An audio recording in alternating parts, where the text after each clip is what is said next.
I'd like to thank you for joining us today. It's Mother's Day. What a wonderful day of the year. We all are excited about celebrating our mothers, our wives that are the mothers to our children. And it's just a great day to say thank you for all their wonderful things they do in our life and how they direct our path along the way. I want to share with you a story about three ladies in the Bible. They are going to come out of the book of Ruth. You know the story. You've read it. I'm going to kind of summarize it a little bit for you. Naomi is the mom. She has two sons, and she's married to a man that dies, and her sons, they are married, and they die. And so now Naomi has two daughter-in-laws. One of them's name is Ruth. They have a choice to make. Naomi tells them, hey, girls, you know, it's time for y'all to make a decision. I can't have any more children, and even if I could, you wouldn't wait around until they are old enough to be married to so that you can give a name to my other sons. It was the custom of the day. And so she told them, y'all go back to your hometowns here in Moab. Just find you a new husband, go back to your parents' home until that happens. And so they had a choice to make, to either go with Naomi back to Jerusalem or to stay in Moab where their families were. Ruth decided she would go to Jerusalem with Naomi. And the other daughter-in-law, she did not. She wanted to go back to her family and live and start a new life. As they were going, Naomi tried to talk Ruth out of going with her. She told her, no, it won't be good. You need to go back. And Naomi said, no, your God will be my God. Your people will be my people. Your land will be my land. She made a decision based upon some principles. And that's what we love about mothers, is they have a principle in life they live by. And this particular principle was the principle of faith. She knew about the God of Naomi. Ruth knew about the people from the stories maybe Naomi had told her in the times past. And she wanted to have a life like that. Maybe if you live your life according to the principles of your faith, when struggles come, people will want to follow that faith. They'll know the God that you trust. They'll know the people that you live with and that you believe in. So in this story, we have a young lady named Ruth that goes back knowing that it's highly possible and probable she'll never get married because Moab was enemies with the people of Jerusalem. And yet here she was going to be right in the middle of it. And so she had to work as a lady who's kind of like the very, very poorest of all people. She would go into the fields and she would glean from what was left over from the harvesters. So when the people came through and they would pick the crops, she would go back and just what was on the ground and pick it up and take it home and hopefully have enough wheat to make a loaf of bread for the next day's meal. And as she did that, she was noticed. A man named Boaz.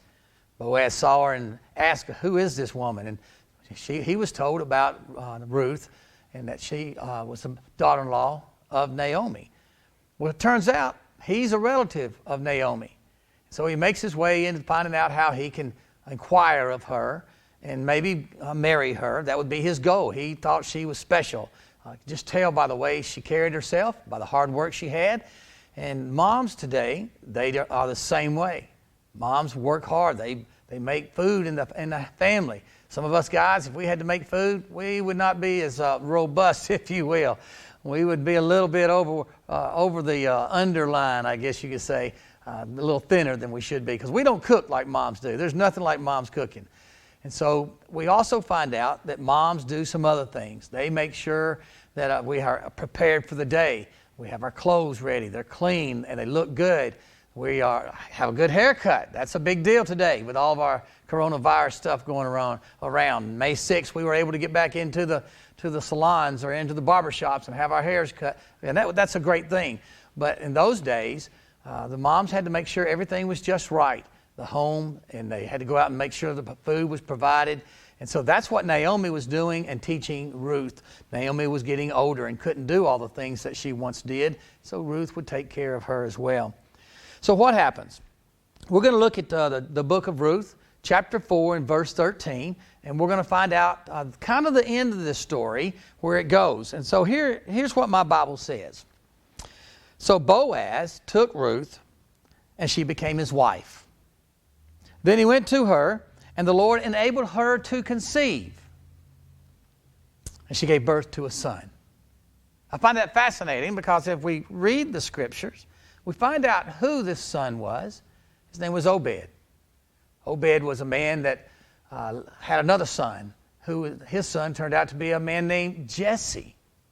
And we know Jesse in the Bible to be the father of King David. Now, how did Ruth fit into this? She is in the genealogy of our Savior Jesus Christ. This is very fascinating to me because she built her life on the principles of faith, and she was rewarded. Sometimes the rewards we get from building our life on faith, they don't come immediately. Sometimes it takes a little effort. Sometimes it takes a little distance from where we are. And in Ruth's case, it took her a lot of hard work and a lot of faith, and it took some time. Eventually, she did marry Boaz and have a wonderful life. Maybe there's some hardships along the way, but she did become the mother of the King David. Down the road, Obed to Jesse to David. What a wonderful story. Maybe it doesn't happen like that for all of us, but the principles are the same. We have wonderful mothers who do things, who love us despite the things we don't need to be doing that we often do. Mothers that comfort us. Mothers that give us strength. Maybe you have a story. I can remember my mom when I would do some things in school I wasn't supposed to. In the third grade, I remember shooting spitballs. A bunch of guys would get a straw, and we would make little spitballs, and we'd shoot them all over the room, maybe into the back of the hair of a girl that we thought was cute in the third grade. But on this one particular day, I had not been doing it. Probably wish I had been, but another guy shot a spitball, and it went up to my teacher's desk. And she got me, and she bent my hand over, and she hit it with a ruler. And today she might have gotten in trouble, but back then she probably should have done more. And I didn't want to shoot spitballs anymore. Well, my mom found out about it, and she wasn't happy. And she went to my teacher and said, "Don't you do that again. If he does something that he is not supposed to be doing, you bend him over and you whip him where the Lord put the good extra padding at." And so I found out that my mom wasn't going to get me out of trouble. She was making sure I got in the right kind of trouble when I was in trouble. The discipline was going to be there. And because of the discipline of my mom and the way she told my teachers to give me discipline, I didn't get in as much trouble moving forward. I still needed to have the guidance of my mom. She did that over time. I have great memories of her. If it's Mother's Day today in your house, and I'm sure it is, I want to encourage you to thank your moms for the discipline she gave you, for the wonderful things she did, like putting breakfast on the table, cooking for you. And if you didn't have a mom, or you're not able to say that you have children, that doesn't mean that you're not a mom. One of the neat things about loving other people's children is you can be a mother to them. You can teach them in Sunday school. You can give them guidance along the way. Even if they're not your children, you can give them motherly advice.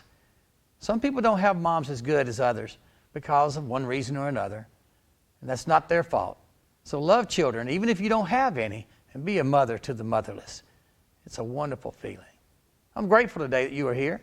And my hope today is that you will remember with fondness your parents, your mom especially on this Mother's Day. You'll remember people like Ruth in the Bible and Naomi. And there's other people, Hannah, who had a wonderful opportunity to have a child named Samuel. And that story is wonderful, just a great story. I'd encourage you to go back and read that in the Bible. Find out the things that some mothers that struggled had to go through are much like our own. May you not have to struggle all your life, but may you call on the Lord and hear Him answer you, because the principles of your faith make you a stronger person that relies on Jesus and not on ourselves. Happy Mother's Day. God bless you.